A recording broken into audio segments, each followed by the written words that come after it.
नमस्कार दोस्तों, मैं एक शराबी हूँ, मेरा नाम उदय है और हाय उदय भाई। थैंक यू, हाय।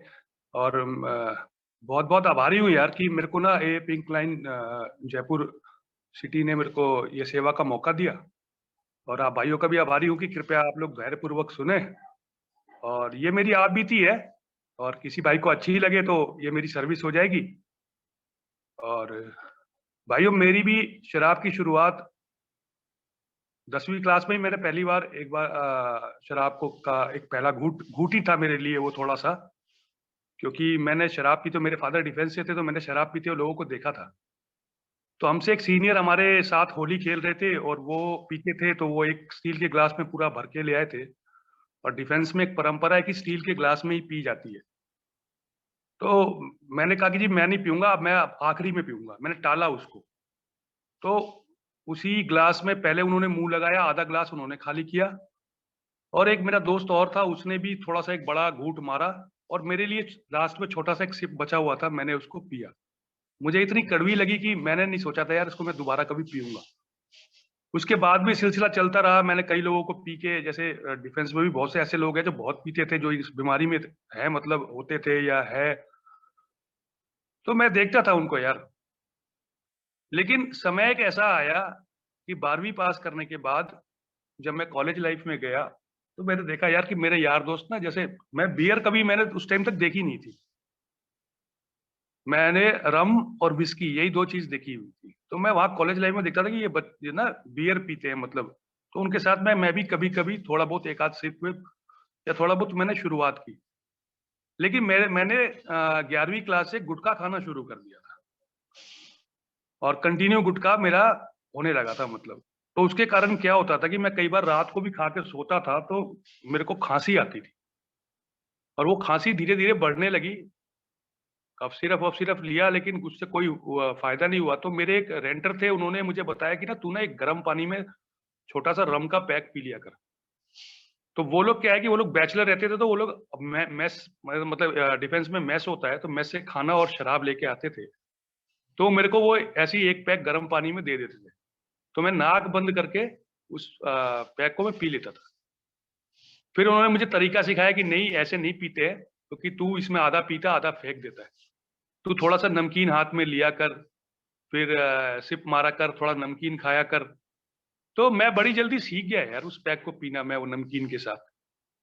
और फिर वो धीरे-धीरे 1 पैक 2 पैक में बदली और 1 पैक चूँकि हुआ करता था और वो मेरे मदर फादर लोग 9-10 बजे सो जाते थे और मैं उनके साथ अपना क्योंकि कॉलेज लाइफ़ थी, तो कोई मेरे को टोका-टाकी नहीं थी, तो मैं पी के अपना चुपचाप सोता था, सुबह बदबू हट जाती थी।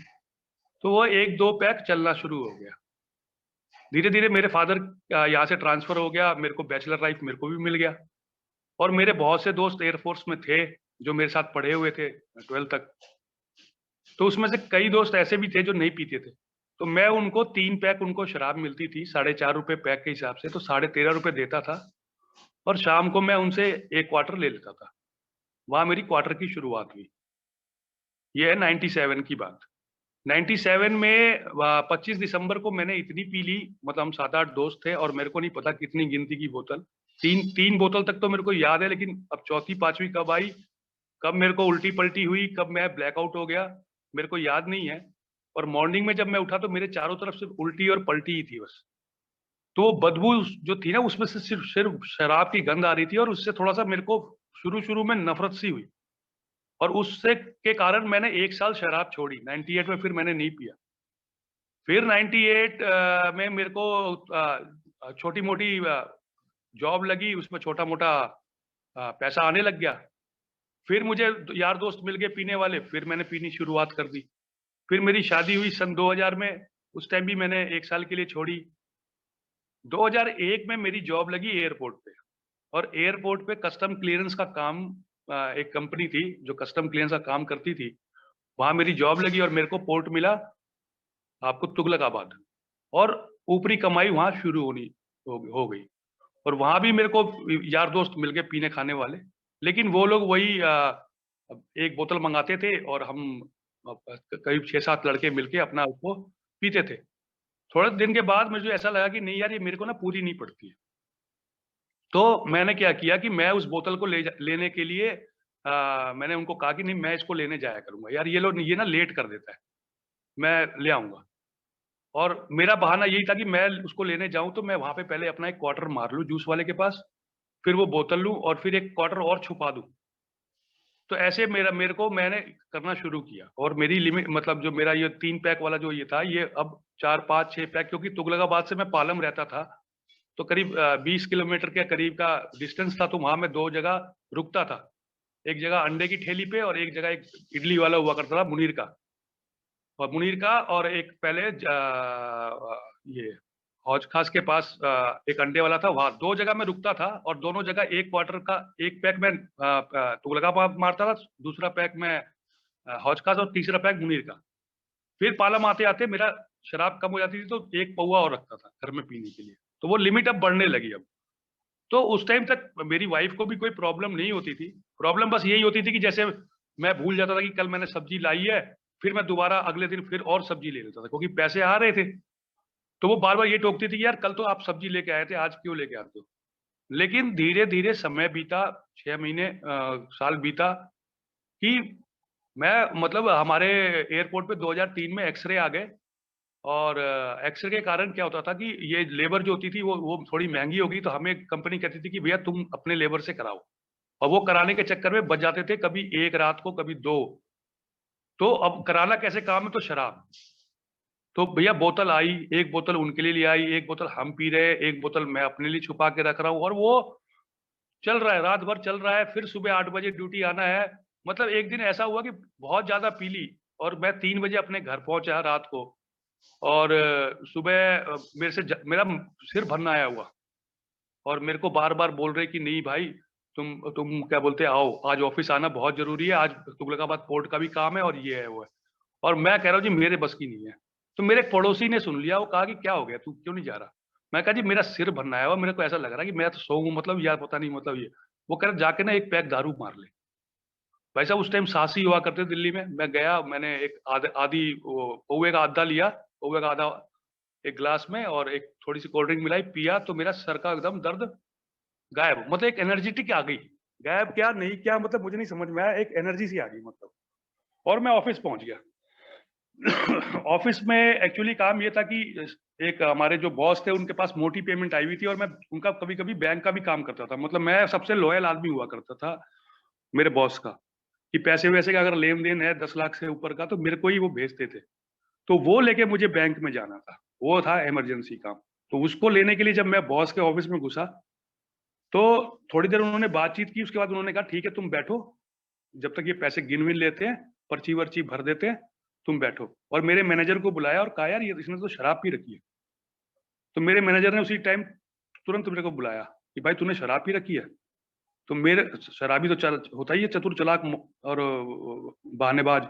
मैं कहा नहीं सर जी, ये तो मैं 3 बजे रात को पी थी, और मैं यहाँ से गया अपने घर, और सुबह उठ के सीधे आपने फोन किया, मैं सीधे ऑफिस आ गया, मैं तो ब्रश भी नहीं किया मैंने तो वहां वो चीज छुप गई।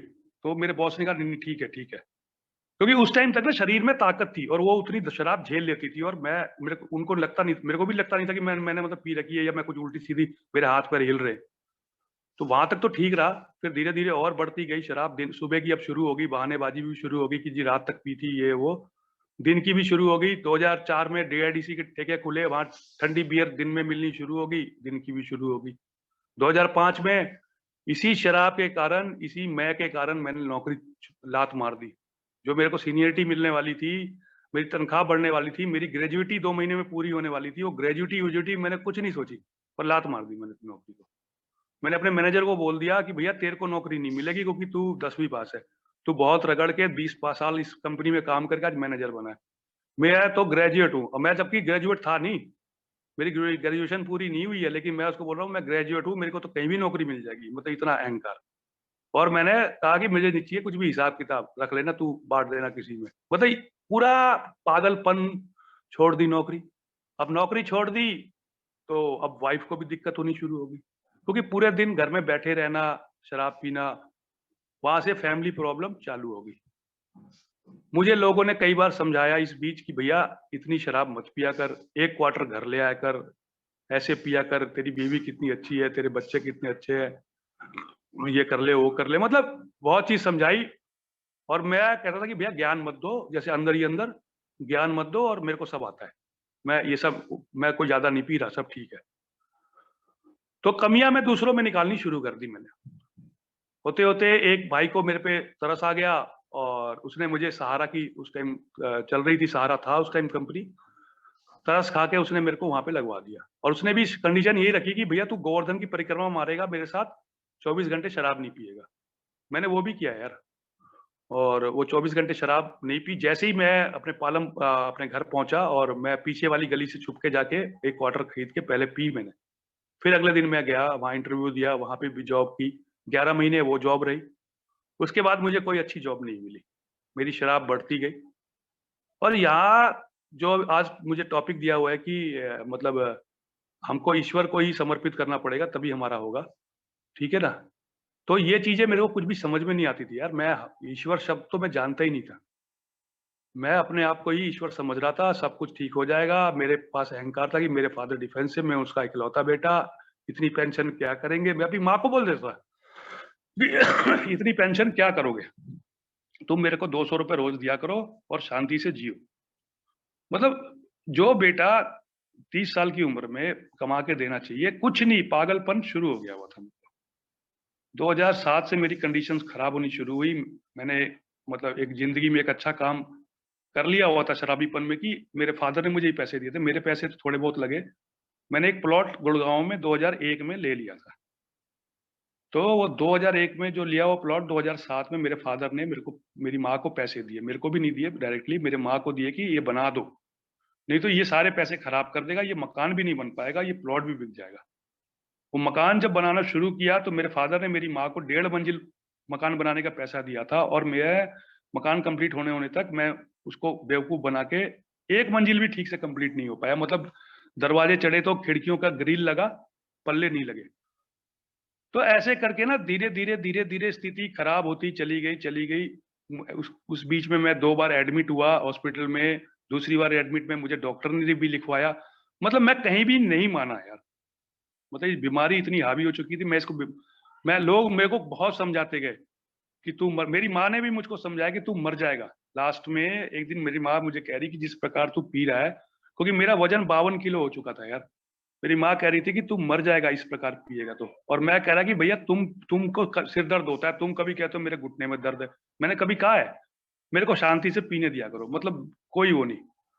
भाई साहब लास्ट में इस ए में आने से पहले मैंने अपनी वाइफ को 3 दिन पहले निकाल दिया था घर से।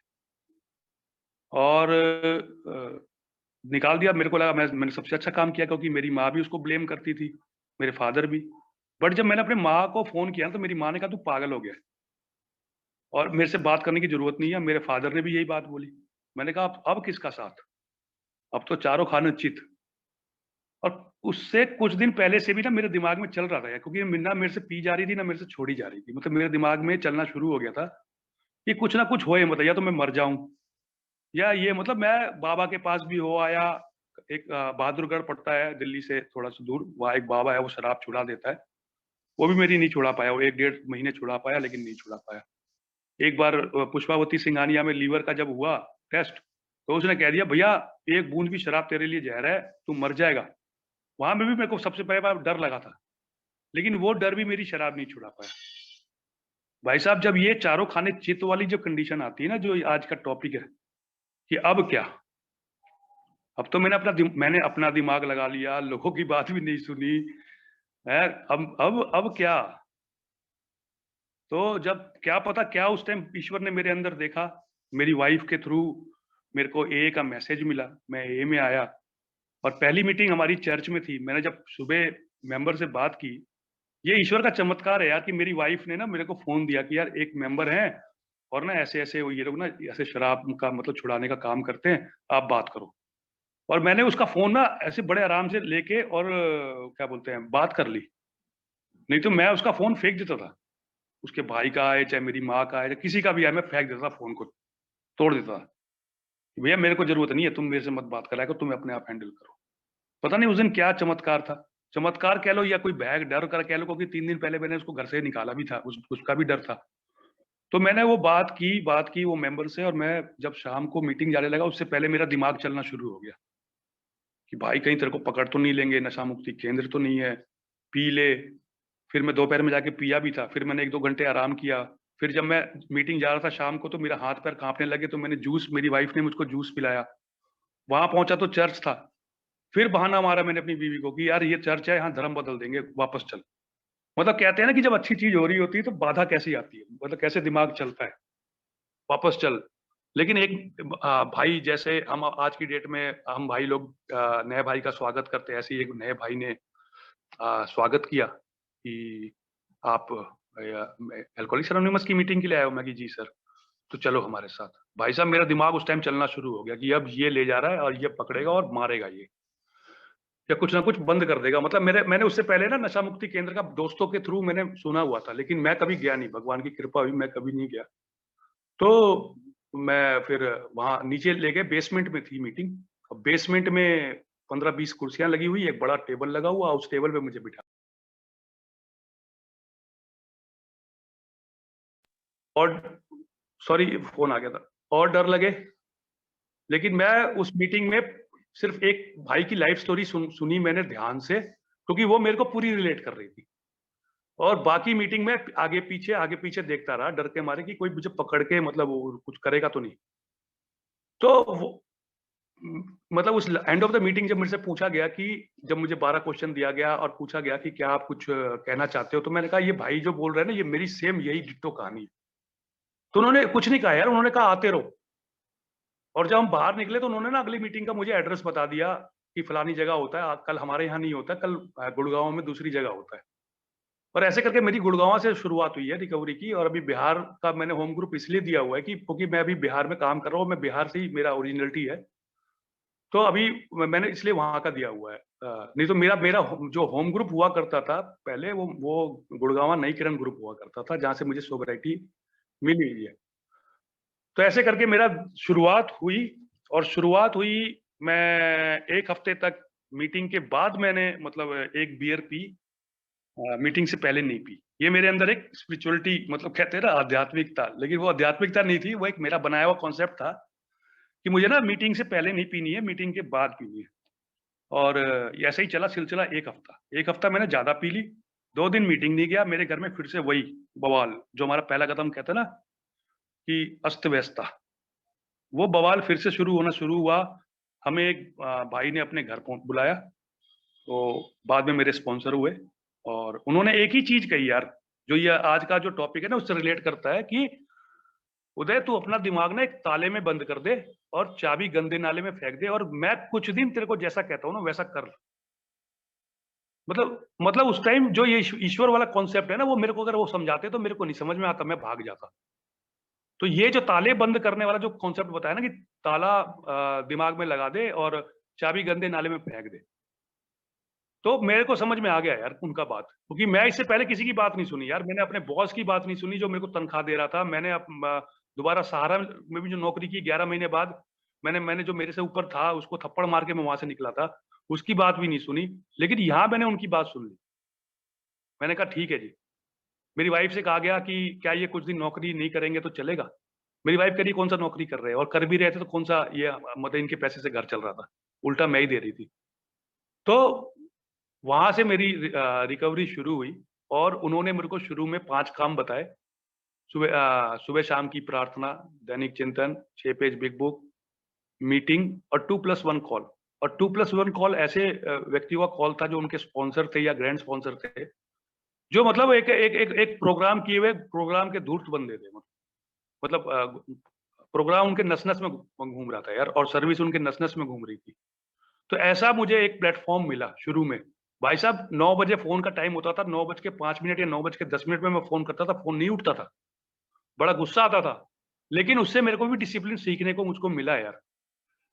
तो ऐसे करके मेरी रिकवरी शुरू हुई। और सबसे पहला जो मैं प्रार्थना करने लगा, ये जो आत्म शांति की प्रार्थना है, और मेरी रिकवरी शुरू हुई। मेरे को मेरे स्पॉन्सर ने यही कहा था कि इस प्रार्थना को तू कंटिन्यू करता रहियो, कंटिन्यू करता रहियो। मतलब कि ना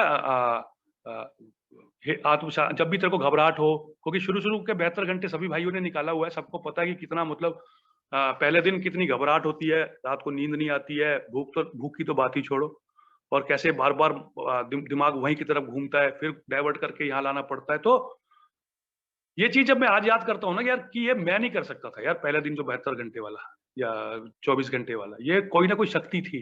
ये आज मैं मानता हूँ यार इस बात को, और मैं प्रार्थना करनी शुरू की। और सबसे बड़ी चीज़ मैंने क्या चीज़ देखी कि यार जब मैं अभी संस्था में घुसा था, तो मैं सिर्फ़ ईश्वर से या किसी से भी, मतलब ईश्वर क्या, मतलब मैं यही सोचता था कि मेरी शराब छूट जाए, मेरी शराब छूट जाए। लेकिन जैसे-जैसे मैं ठीक हुआ ना, जब साल लगा, तो मैं पैसों की तरफ, मेरे पास नौकरी आ जाए, मेरे पास पैसा आ जाए, और लेकिन मेरा स्पॉन्सर जो है वो शुरू से ही मेरे को समझाता आया कि उदय, प्रोग्राम को सेंटर में रख और सारा बाकी जो चीज़ें है उसके इर्द-गिर्द कर, ठीक है ना? प्रोग्राम को सेंटर में रखेगा तो बाकी चीज़ें ठीक-ठाक रहेंगी। मैं बार-बार इस कॉन्सेप्ट से फिसलता था। मैं बार-बार उसको कहता था कि यार मैं ये कर रहा हूँ, वो कर रहा हूँ, पैसा नहीं आ रहा, ये नहीं आ रहा, वो नहीं आ रहा। वो कह रहा धैर्य रख, और मेरे को उनसे खुंदक होती थी। इस धैर्य शब्द से मेरे को बड़ी खुंदक होती थी।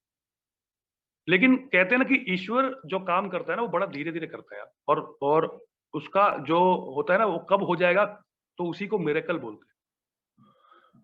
तो ये चीज़ें छोटी-छोटी मिरेकल्स को मैंने देखना बंद किया हुआ था, मेरा आँख अंधा हो गया हुआ था, और मैं बड़े मिरेकल्स को ना उसको मतलब उसके लिए प्रार्थना करता था कि ये हो जाए, ऐसा हो जाए, ठीक है।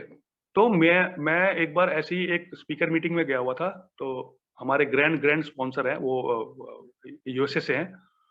तो मैंने ऐसे उनसे पूछा कि सर, कि मैं ना मतलब इतनी सर्विस कर रहा हूँ, ये कर रहा हूँ, वो कर रहा हूँ, मतलब I am not satisfied that कि मेरे को ना वैसा जॉब नहीं मिल रहा है, वैसा पैसा नहीं मिल रहा है।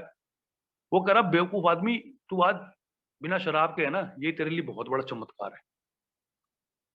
एक शराबी, एक वास्तविक शराबी अगर आज के डेट में शराब की पहली घूंट से दूर है, तो उससे बड़ा चमत्कार कोई इस धरती पे नहीं है। और सब तेरी ना जो नीड्स हैं वो पूरी होंगी। तेरे को खाना मिल रहा है? मैं कि हाँ जी मिल रहा है। कपड़े मिल रहे हैं? हाँ जी, बहुत बढ़िया मिल रहे हैं। चलने के लिए क्या? मैं जी मोटरसाइकिल है। पेट्रोल पर रहता है? मैं हाँ जी रहता है। और घर है? मैं जी हाँ है। मैं मतलब हर तेरे को नीड्स जो है, नीड्स तेरी पूरी होंगी। वांट्स के लिए तेरे को मेहनत करनी होगी। अब मेहनत करना तो हमने कभी सीखा ही नहीं था। हम तो एक थे ना, हम सपनों की दुनिया में कि ये हो जाएगा, भगवान एक वो बंद में भर देगा और मैं पेटी खोलूँगा तो इतने लाख करोड़ रुपए हो जाएँगे, ये होगा, ऐसा करूँगा, और सुबह उठा तो सब तहस-नहस। तो ये जो कॉन्सेप्ट है मेहनत करने वाला कॉन्सेप्ट, वहाँ पे मुझे बताया गया कि भैया जब तक आप एक्शन नहीं करोगे ना, मतलब एक्शन वर्ड का जो यूज़ आया कि मैं पावरफुल कहाँ हूँ? I am powerful in my action.